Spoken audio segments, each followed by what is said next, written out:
Hey, welcome back to my channel. In today's video, we are going to be going over credit cards that's best fit for individuals who have poor credit.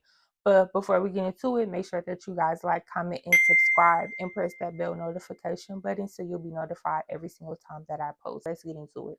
As I have been reading credit reports, I have noticed a lot of people who is going through repairing their credit, they don't have credit cards. And credit cards is a big part of your overall credit profile. You need to have credit. Just because you messed up, that doesn't mean that you just give up. No, there's credit cards that best fits your particular situation. So that's why in today's video I'm gonna go over, well, I'll give you guys a few of the credit cards that I recommend for poor credit.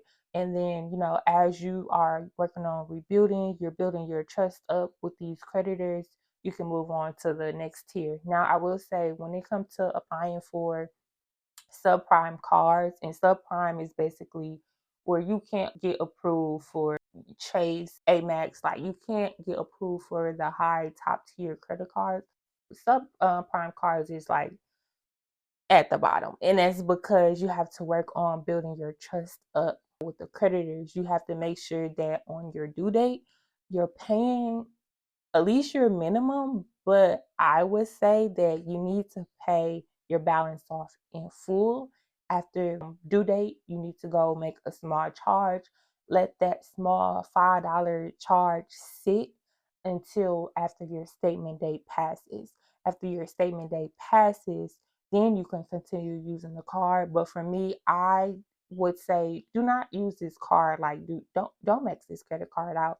Again, guys, we're working on being trustworthy to the creditors. Don't repeat the same habits and then you're going to end up in the same predicament. Like, no, that's not what we're doing. So, let's get into the credit cards. I did look up the credit cards, I reviewed them, and I'm going to go over it with you guys. So, let's go over the ones that I recommend for my clients first, which we have the Capital One Platinum Secured. With that one, it's a $0 annual fee. The APR is pretty high, which is $29.99. But as I stated, if you're paying your balance off in full on your due date, you don't have to worry about that fee. And then the minimum to start is $49, $99, and then $200. But with Capital One, you can get these funds back as long as you're being responsible, and then you get your funds back. The second one is self-secured. If you guys don't know, self is a credit builder, but they also have a credit card as well, and they, report to the credit bureaus, which is Experian, TransUnion, Equifax. They report the credit card to them as well. So I do recommend them. With them, the deposit is $100. The next one is Discover It Secured. I love Discover them. No annual fee.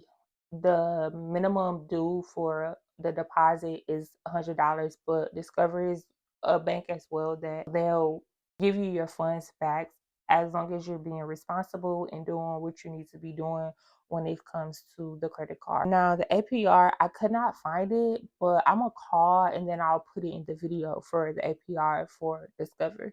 The next one, you have Indigo Unsecured.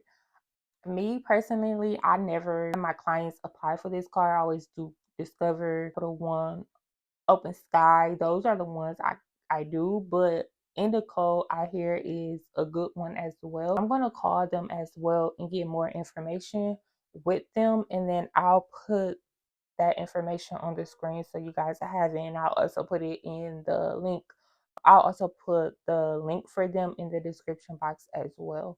And then the fifth one is Open Sky. Open Sky, I'm pretty sure that you guys heard about them. They do not pull from your credit report. It's no hard inquiry. With Open Sky, it's the annual fee of $35. The minimum deposit that you will need to put down. They have, like, I believe 3 offers. I tell my clients to get at least a $200 offer. You don't need to go any higher than that. The APR is 25.64, but as I stated before, I know it's high. You need to pay your balance off in full to avoid no interest. So yeah, those are the ones that I do recommend. I'm gonna say this again: when you are focusing on rebuilding, make sure that you're being responsible, that you're doing what you need to do so you can move on to the next tier credit cards. And then I'll do another video for the next tier of credit cards, what will work best for you. I don't know if I did say this or not, but when you're applying to these subprime cards, make sure that you just don't go applying for all these credit cards. Max is 2 credit cards that you want to have subprime cards, just in case you do want to close it. For me, I started off with Credit One. It be mixed reviews I see with Credit One, but me personally, I have never had a problem with them.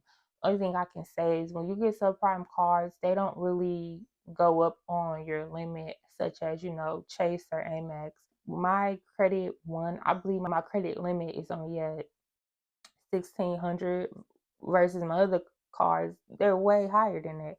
So that's the only thing I can say. But what you can do is, if you do keep them open, just put a subscription on it and just use it for that. That's pretty much all I have for this video. If you guys, have any questions, I'll put my link in the description box, my email rather, where you can shoot me over an email if you want me to look over your credit report.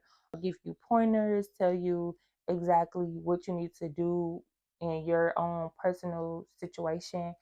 I'll also put the link in the description where you can book a free consultation with me. Please take advantage of this. I'll also put in the description box a link to each credit card that I did name and list off, and then I'll also put on the screen of this video APR, the minimum due, and yeah, that's pretty much all I have for you guys. Don't forget to like, comment, and subscribe, and I'll see you guys in the next video. Bye.